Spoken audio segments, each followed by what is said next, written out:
For me, the art of living is happiness. Art of living is about love. Amazing just have that tool to suddenly go from one place to like, wow, I feel great now. And now I'm going to move on with this project and I feel inspired and creative.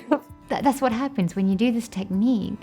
It just makes you like focused and yet relaxed and calm, yet energized. And I found that the things that I learned made me more relaxed, more open, more positive. It was just this rejuvenating feeling that I had not known before. I automatically felt there was a positive change in me. Able to handle stressful situations even more than I was able to before. Before I was just pretending to handle them. Gave me the tools to have more empathy and connect with people on a deeper level and really discover what people are about before I make judgments about them.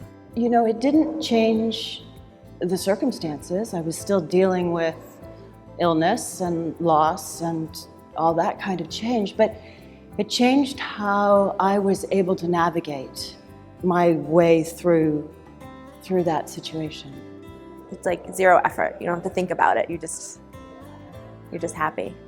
I've actually seen myself transform. The practices and all of the whole art of living thing kind of takes that shell away, and then life can just blossom. The practice takes it to just another level, really. It was life-changing. Even when things weren't going right, and even when I don't look like or act like things are going right, I'm happy inside.